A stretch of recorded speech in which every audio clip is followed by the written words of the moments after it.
제가 성도님들을 많이 만나보면 은퇴 전에 있는 분들과 은퇴 후에 있는 분들은 매우 다르다는 것을 알 수 있습니다. 은퇴 전에는 그래도 미래를 계획해요. 내가 은퇴하면 뭐를 하겠다. 그런데 은퇴하고 나서 매달 따박따박 들어오는 월급이 없어지면 쉴 수가 없어요. 은퇴 전에는 쉬려고 했는데 월급이 끊어지면 무언가 계속 하려고 한단 말이에요. 왜 그러느냐면 이 날마다 들어오는 그 돈이 없어지면, 공급이 끊어지면요, 산술적으로는 괜찮아요. 예를 들어서 내가 내 집을 팔고 뭐 부동산을 팔고 그래서 그 돈을 내가 죽을 때까지 매달 얼마 쓰니까 산술적으로 나누면 나는 죽을 때까지 쓸 돈이 있어요. 근데 내가 가진 거 내에서만 쓴다고 하면 산술적으로가 아니라 감정적으로, 심리적으로 사람들은요 절망을 합니다. 그래서 은퇴 이후에도 일하시는 분들이 많이 있죠. 왜냐하면 공급이 끊어진다는 것은요 심리적인 문제거든요. 공급이 끊어진다는 것은 곧 절망과도 연결되는 경우가 많이 있습니다. 제가 예전에 그 송파구에 있었는데요, 그때 10년 전에 2014년입니다. 송파구에서 세모녀 사건이 있었어요. 아마 기억을 하시는 분들이 많을 거라고 생각합니다. 그때 어머니 나이가 60살이었습니다. 저는 그때 60살이 나이가 많다고 생각했어요. 지금은 아니에요. 60 청춘이에요, 청춘. 관리하기 따라서 60인데 이쁘다 소리 듣는 사람도 있어요. 자, 근데 엄마는 60살이고, 근데 원래 식당에서 일을 하시다가 몸이 아파서 일을 못하게 됐죠. 큰딸은 35살. 근데 당뇨와 고혈압 등 병이 있었는데 이것을 치료할 수가 없었어요. 치료비가 없었고, 둘째 딸이 32살이었습니다. 그리고 만화가 지망생이었는데 그때 생활비가 없고 언니 병원비나 이런 걸 카드로 긁다가 신용불량자가 됐고, 그리고 차상위 계층이 이렇게 보호받을 수가 없었어요. 그래서 이분들이 봉투에다가 가진 돈을 다 찾아서 70만 원을 넣고 그리고 극단적인 선택을 했습니다. 근데 만약에 이분들이 추가적으로 누가 도와준다고 해서 돈을 끊임없이 공급을 받았다면 아마 극단적 선택 안 했을 거예요. 그리고 자기가 갖고 있는 집의 보증금이나 가진 돈으로 만약에 밥이라도 해 먹으면서 계속 산다고 했으면 아마 몇 달은, 어쩌면 1년도 더 살 수도 있었어요. 그런데 공급이 끊어진다고 생각하니까 사람은 절망하고, 절망하면 사람들은요 어떻게 되냐면 극단적으로 나가는 경우가 많다라는 거예요. 여러분, 사람은요 고립돼서 살 수가 없습니다. 지금 중국이 어려운 환경이죠. 왜 어렵죠? 지금 미국이 중국을 고립시키고 있기 때문에 그래요. 중국은 더 이상 첨단 장비나 반도체 이런 걸 수입할 수 없게끔 만들었어요. 그래서 중국을 고립시키고 있죠. 그래서 중국이 어려워요. 여러분, 이게 고립된다는 건 굉장히 어렵습니다. 고립된다는 거는요 먹고 살 길이 없다는 것도 포함돼요. 몇 년 전에 우리나라가 일본으로부터 화이트리스트 배제 그렇게 판정을 했었는데, 그러면서 우리나라 첨단 제품에 들어가는 여러 가지 원료들이나 이런 걸 수출 안 하겠다라고 얘기했어요. 일본이 하는 의도는 뭐냐면 우리나라 반도체와 전자산업을 말라 죽이겠다라는 뜻이에요. 감사하게도 일본은 하나님이 아닙니다. 그리고 그래서 우리는 다른 방식으로 해결책을 찾았죠. 원래 이게 고립되는 건요 굉장히 무서운 일이고요. 더 옛날에는 어떤 마을에서 어떤 집을 이렇게 뭔가 그 사람들을 해코지할 때 고립을 시켜버렸습니다. 그래서 왕따가 되는 건 위험해요. 사도행전 11장 28절 이하 말씀을 보면 바나바와 바울이 부조 때문에 유대에 간 이야기를 하고 있는데, 왜 유대에 있는 그리스도인들이 도움이 필요했냐면 더 이상 다른 사람들이 예수 믿는다는 이유로 장사를 안 시켜주기 때문에 경제적으로 너무 힘든 거예요. 자, 그래서 여러분, 고립되어 있다는 것은 경제적으로도 힘들고요, 또 심리적으로도 굉장히 괴로운 일입니다. 그런데 여러분, 저와 여러분은요, 죄 때문에 원래부터 하나님과 단절되어 있고 고립되어 있던 존재였어요. 그런데 하나님께서 우리에게 선물로 예수 그리스도를 주셨고, 우리는 예수 그리스도를 통하여서 하나님과 다시 연합된 존재로 이 땅을 살아가는 사람들이다라는 거예요. 오늘 요한복음 15장 말씀에서 예수님은 포도나무고 우리는 가지기 때문에 우리는 연결되어서 공급받아야 산다고 말씀하고 있는 겁니다. 그러니까 우리라는 존재는 죄 때문에 하나님과 단절되어서 그래서 열매 맺을 수 없는 존재였지만, 예수 그리스도를 말미암아 예수님과 연결되어서 우리는 공급받고 이 땅 가운데에서 열매 맺고 또 예수 은혜로 살 수 있는 존재가 되었다라는 겁니다. 그리고 우리가 이 땅 가운데 만약에 단절되어 있다면, 예수님과 단절되어 있다면 겉으로는 살아있는 것처럼 보이지만 살았지만 죽은 존재가 바로 우리들이다라는 거예요.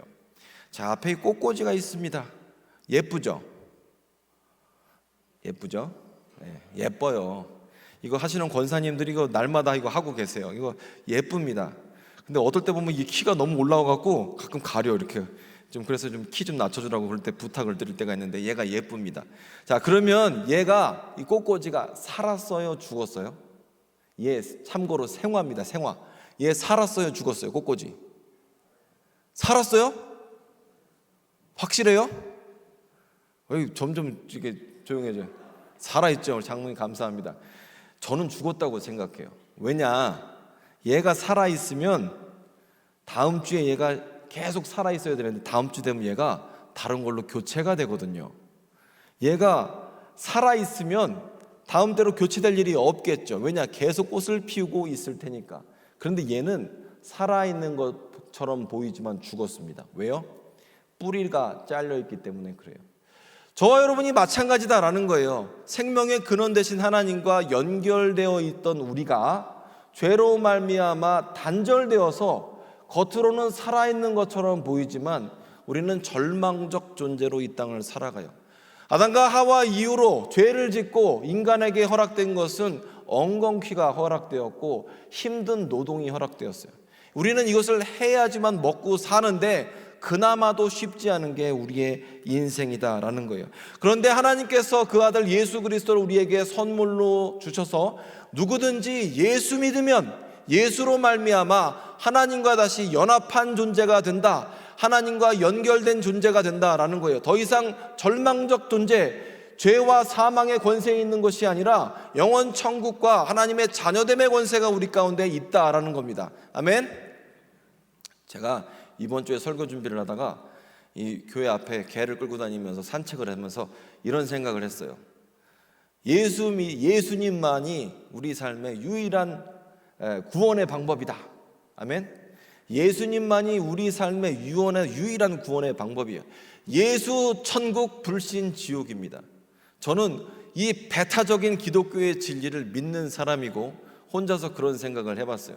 만약에 내가 믿는 사실이 예수님이 진리가 아니라면, 예수님이 구원의 방법이 아니라면 나는 불지옥에 떨어져서 영원토록 살 것이다 라고 스스로 생각을 했어요. 그런데 여러분, 우리가 확실하게 믿는 건 뭐냐면 예수님만이 우리 삶의 구원이고 예수님만이 우리 삶의 유일한 해결책이다라는 거예요. 예수님만이 우리 삶의 공급자가 되시고 예수님만이 우리 삶의 해결책이 되시고 예수님만이 우리 삶 가운데 생명을 주실 수가 있다라는 거예요. 그래서 우리는 포도나무 대신, 나무 대신 예수님께 접붙임 받아서 예수의 능력과 예수의 생명력을 공급받아서 열매 맺는 존재가 바로 저와 여러분이다라는 거예요. 그래서 오늘 말씀을 보게 되면 15장 보면 나는 참 포도나무요 내 아버지는 농부라. 무릇 내게 붙어 있어 열매를 맺지 아니하는 가지는 아버지께서 그것을 제거해 버리시고 무릇 열매 맺는 가지는 더 열매를 맺게 하려 하여 그것을 깨끗하게 하시느니라. 4절 내 안에 거하라 나도 너희 안에 거하리라. 가지가 포도나무에 붙어있지 아니하면 스스로 열매를 맺을 수 없음 같이 너희도 내 안에 있지 아니하면 그러하리라. 즉 우리가 예수님 안에 있으면 열매를 맺는다라는 겁니다. 우리가 예수님 안에 있는다. 그럼 예수 안에 있는다라는 것은 도대체 무슨 뜻일까요? 이걸 가시적으로 가장 잘 설명할 수 있는 방법은 저는 교회라고 생각합니다. 이 교회는 뭐냐면 미랄교회 이걸 얘기하는 게 아니라 교회는 예수께서 머리 되시고 그리고 몸된 우리가 있는 게 교회다라는 거예요. 그러니까 공교회를 믿는다라는 거예요.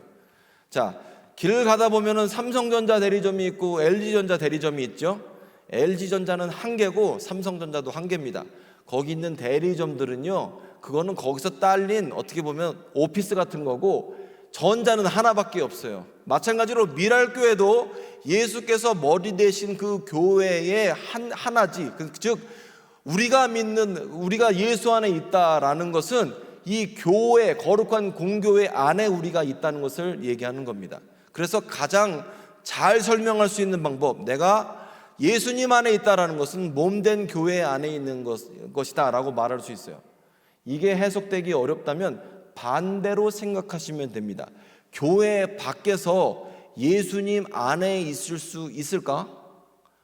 교회 밖에서 내가 말씀을 받고 찬양을 드리고 예배를 드리고 하는 방법이 능동적으로 적극적으로 잘 일어날 수 있을까? 물론 가능은 하지만 쉽지가 않다라는 거예요. 그래서 내 안에 거한다라는 말을 가장 쉽게 잘 설명할 수 있는 방법은 몸된 주님의 교회에 들어오는 것이다 라는 거예요. 교회 안에서 우리는 교제를 통해서 또 하나님의 은혜를 나누기도 하고요, 함께 모여서 예배를 드리기도 하고요, 함께 주의 손과 발이 되어서 이웃을 섬기기도 합니다. 우리가 이런 것을 통하여서 주의 몸된 교회를 이루고 있는 겁니다. 그리고 또 몸된 교회 안에 있는 우리에게 예수께서 이렇게 말씀하셨어요. 나도 너희 안에 거하리라. 즉 예수께서 우리 안에 거하신대요. 자, 요걸 잘 설명하는 말은 로마서 6장인데요. 여러분 로마서 6장 한번 펴볼까요? 로마서 6장입니다. 스크린도 있습니다. 제가 읽으면 그런즉 우리가 무슨 말을 하리요? 은혜를 더하게 하려고 죄에 거하겠느냐? 그럴 수 없느니라. 죄에 대하여 죽은 우리가 어찌 그 가운데 더 살리요? 무릇 그리스도 예수와 합하여 세례를 받은 우리는 그의 죽으심과 합하여 세례를 받은 줄 알지 못하느냐? 즉 이게 무슨 뜻이냐면 우리가 예수님과 연합하여서 세례를 받았대요. 그래서 이 세례 받는 것은 무슨 뜻이냐면 예수님이 십자가에서 죽으셨는데 그 죽으심과 내가 연합이 되어서 같이 십자가에 못 박혔고 예수께서 다시 살아나심과 더불어 죽은 내 몸이 다시 살아났다라는 걸 우리가 믿는다는 거예요. 근데 이게 무슨 뜻이냐면 제가 설명은 못 하겠는데 체험할 수는 있습니다. 이게 무슨 얘기냐면 보세요. 여러분이 이걸 이해는 안 되는데 우리는 이걸 믿음으로 받아들여요. 즉 내가 어느 순간 하나님께서 은총을 더하시면 예수님의 십자가가 보이는 게 아니라 내가 달려 죽은 게 보이고 예수께서 날 위해서 죽으신 게 믿어지고 그리고 예수께서 십자가에서 내려오셔서 무덤에 갇혀서 죽으실 때서 다시 살아난 모습을 보면서 내가 예수님과 연합하여서 살아났구나 라는 것을 알게 된다는 거예요. 이게 말로는 쉬운데 말로는 어려운데 우리는 체험할 수 있다라는 겁니다. 계속해서 말씀을 보면 4절 그러므로 우리가 그의 죽으심과 합하여 세례를 받음으로 그와 함께 장사되었나니 이는 아버지의 영광으로 말미암아 그리스도를 죽은 자 가운데서 살리심과 같이 우리로 또한 새 생명 가운데 행하게 하려 하심이라. 만일 우리가 그의 죽으심과 같은 모양으로 연합한 자가 되었으면 또한 그의 부활과 같은 모양으로 연합한 자도 되리라. 이 말씀이 한마디로 얘기하면 우리는 예수님과 연합하여서 우리의 육신에 죽을 죄에 대해서는 이미 죽었고 예수의 부활과 더불어서 우리의 몸과 소망과 생명이 다시 우리에게 주어졌다라고 말하고 있는 거예요. 그래서 예수님으로 말미암아 우리가 덧입게 되면 죄에 대해서는 죽고 그리고 하나님에 대해서는 살아나고 이 하나님에 대해서 살아난 사람들은 다른 점이 뭐냐면 하나님의 영광이 보이고 하나님의 영광을 찬양할 수 있고 그리고 이 예수님의 부활과 더불어서 죽었다가 다시 살아난 사람들은요, 가치관이 바뀌게 된다는 거예요. 생각이 바뀌게 되는 거예요. 사실요, 사람은요, 내가 똑바로 생각한다고 생각하지만 똑바로 생각하지 못할 때가 참 많아요. 제가 얼마 전에 어떤 프로를 보니까 그런 얘기를 하더라고요. 디올백, 샤넬백, 여러분 눈이 동그래지고 있어요. 자, 디올백, 샤넬백, 500만 원짜리, 700만 원짜리 가방이 원가가 7만 원이라는 거예요. 7만 원짜리를 700 주고 사시는 분들이 여러분들이라는 거예요. 그게 제 가격이래요. 그래서 제가 아내한테 7만 원짜리를 700 주고 살면 지정신이냐 그랬더니 제가 틀렸다는 거예요. 어떻게 생각하세요? 7만 원짜리를 700만 원 주고 사야 돼요?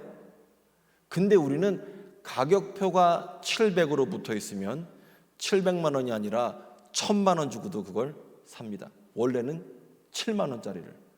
사실요, 우리는요, 제대로 판단하고 산다고 생각하지만 우리의 생각은요, 무엇인가에 오염되어 있고 제대로 판단할 수가 없어요.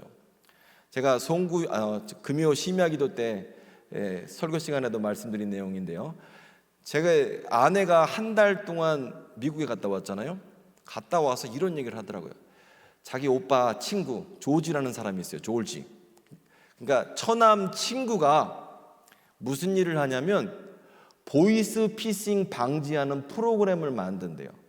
보이스 피싱 방지하는 프로그램도 만들고 보이스 피싱 감시하는 일을 하는데 보이스 피싱을 당했다는 거예요. 세상이 이래요. 지정신인 것 같은데 지정신이 아니다라는 거예요. 얼마 당했는지 궁금하시죠? 800만 불, 하나로 하면 117억. 117억을 왜 현금으로 갖고 있는지 그것도 알 수 없어 저는. 그래갖고 우리 처남이 화가 난 거예요.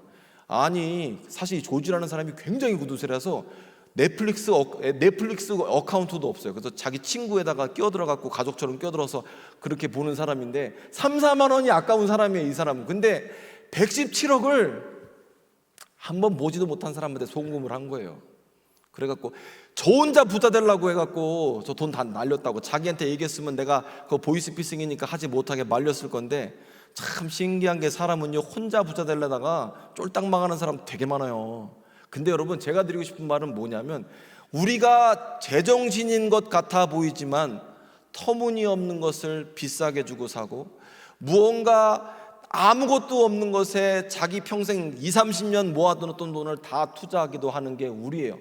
그런데 우리가 예수님의 죽음과 연합하여서 우리 죄에 대해서 죽고 예수님과 연합하여 대해서 예수님과 함께 부활하게 되면, 부활의 소망을 우리 안에 갖게 되면 우리의 가치관이 새로워진다라는 거예요. 그래서 예전에는 내가 받는 게 좋았는데 예수 믿고 나서 예수님을 체험해보고 예수께서 내 안에 내주하시는 것을 경험해 보니까 받는 게 아니라 주는 게 좋고, 그리고 예전에는 대접받는 거를 참 좋아했는데 예수 믿고 나서 보니까 섬기는 게 무슨 의미인지 알게 되고, 이 땅에 있었던 잠시 잠깐의 즐거움과 쾌락이 아니라 영원 천국을 소망하면서 이 땅 가운데 하나님 나라를 위해서 살아가는 존재로 변화하게 된다라는 거예요. 아멘. 436장 찬양이 있어요. 제가 이 찬양 굉장히 좋아하는데 2절 가사가 이렇습니다. 주 안에 감추인 새 생명 얻으니 이전에 좋던 것 이제는 값없다. 그다음 뭐예요? 하늘의 은혜와 평화를 맛보니 찬송과 기도로 주 함께 살리라. 아멘. 여러분, 우리의 가치관이 새로워지는 이유는 내가 주님과 연결되어서 내가 주님 안에 있고 예수께서 내 안에 계시게 되고, 내가 주님 안에 연결되어서 공급받게 되면 우리가 변화하게 된다라는 거예요. 그리고 우리 안에서 열매가 맺혀진다라는 겁니다.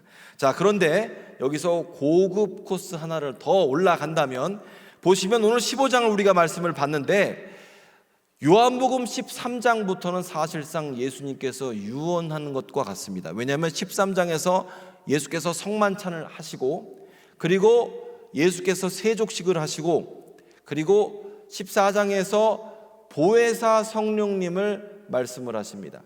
보혜사 성령님을 말씀하시고, 그리고 15장에서 참 포도나무요 연합하라 라고 말씀하시고, 16장 17장 그다음 18장에 끌려가시니까 여기서 또 다시 보혜사 성령님을 얘기하세요. 즉 15장 앞에도 성령님, 뒤에도 성령님을 얘기하시다가 가운데 참 포도나무를 얘기하신다라는 거예요.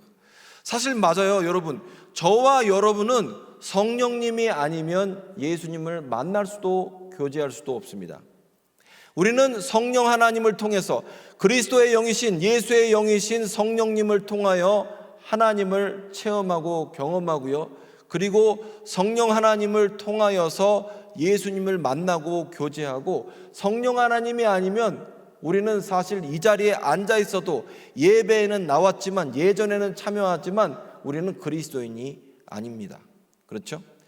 반드시 우리는 성령 하나님과 연결되어 있어야 한다라는 거예요. 제가 동영상 하나 준비했어요. 진짜. 자기야.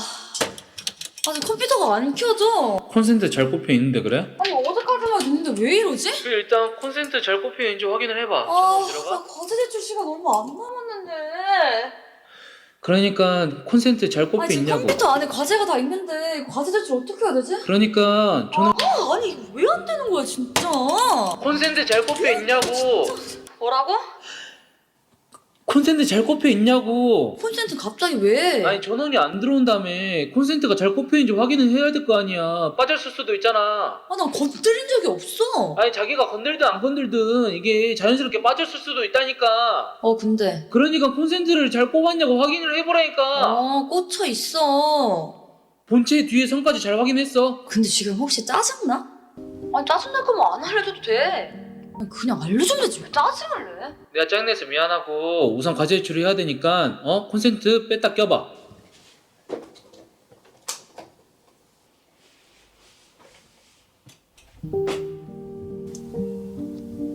된다.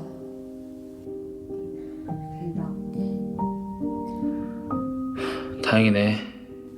다행이네가 아닌데 보통 실전에서는요 이렇게 해서 끝나지 않죠. 왜 너 나한테 짜증냈냐는 걸로 해서 연장전대 갖고서 며칠 동안 밥 안 해주고 이렇게 끝날 것 같은데, 어쨌건 간에 이 얘기를 왜 드렸냐면, 사실 LG전자나 삼성전자에서도요 전화해 보잖아요. 세탁기 고장났습니다 그러면은 코드 꽂혔어요? 이거 꼭 물어봐요. 그 다음에 뭐 물어보는 줄 아세요? 수돗물 틀어놓으셨어요? 그거 꼭 물어봐요. 그러면 수도꼭지도 틀어놨습니다, 아니 전기 콘센트도 꽂혀 있습니다라고 얘기를 하잖아요. 근데 안 꽂혀 있어서 그 AS 직원들이 오셔서 코드만 꽂고 출장비 받고 그냥 퇴근하시는 경우 되게 많아요. 꽂혀 있어야 된다 이거죠. 여러분, 오늘은 2025년 첫째 주입니다. 1년 동안 있을 여러 가지 일들을 여러분 계획하셨을 거라고 저는 생각해요. 아니면 2025년에는 어떤 목표를 두셨을 거라고 생각을 합니다. 그런데 만약 여러분이 성령 하나님께 안 꽂혀 있으면 여러분이 어떻게 능력 있게 일을 하실 수가 있겠어요? 제가 아까 설교 처음에 시작할 때에 은퇴자 얘기를 드렸어요. 공급 없이 있는 것만 갖고 사는 사람. 이게 사실 내가 가진 재능이든 직장이든 내가 가진 것만 갖고 어떻게 우리가 잘 살 수 있겠어요? 결국 이거 다 써먹고 나면 절망하게 될 텐데요. 여러분, 우리가 예수 믿는 사람들은 성령 하나님께 연결되어 있어야 돼요. 날마다 성령 하나님과 교제해야 돼요. 그리고 그것을 통하여서 하나님의 능력을 받고 그리고 그렇게 살아가는 게 우리다라는 거예요. 성령 하나님을요, 제가 마지막으로 비유를 하나 드리면, 성령 하나님은요 일종의 핸드폰하고 좀 비슷한 면이 있다고 생각해요. 과장을 해서 말씀을 드리면, 여러분이 누군가와 사귀기 시작했어요. 결혼하기 전으로 돌아갔다 칩시다. 내가 누군가와 사귀기로 했어요. 그러면 핸드폰을 통해서 목소리를 듣죠. 그리고 어때요? 카카오톡을 통해서 메시지를 주고받고, 그리고 사진도 보내고 막 그래요. 옆에서 보면 핸드폰만 주무르고 있는 것처럼 보이지만 실제로 여러분은 핸드폰을 통해서 누구를 만나고 있는 거예요? 내가 사랑하는 님을 만나고 있는 거죠. 마찬가지예요. 우리는 성령 하나님을 통하여서 하나님과 교제하고 성령 하나님을 통해서 예수 그리스도의 능력을 체험하고 보혈의 능력을 체험하는 사람들이다라는 거예요. 그런데 만약 여러분이 그 연결 수단이 핸드폰이 없으면, 물론 핸드폰 없이도 누군가 교제하고 사귈 수가 있죠. 근데 그래도 그 친밀도가 얼마나 약하겠어요. 여러분, 우리가 2022년 첫째 주일을 우리가 첫째 주 예배를 드리고 있습니다. 여러분 어떻게 살아가시겠어요? 우리가 사는 방법은 예수님과 연결되는 방법, 성령 하나님 안에서 교제하는 방법밖에 없다라는 거예요. 주님께서는 오늘 15장 7절 말씀에서 내가 주님 안에 있고 주님이 우리 안에 있으면 뭐라고 말씀하세요? 7절 한번 읽어볼까요? 7절 시작. 너희가 내 안에 거하고 내 말이 너희 안에 거하면 뭘 구하래요? 무엇이든지 원하는 대로 구하라. 그리하면 이루리라. 아멘. 이 말씀 우리가 받기를 원합니다. 저와 여러분 2025년 살아갈 때에 성령 안에서 있기를 바라고, 성령께서 우리 안에 계시기를 바라고, 그 안에서 능력 있게 세상 가운데 승리하시기를 바랍니다. 기도하겠습니다.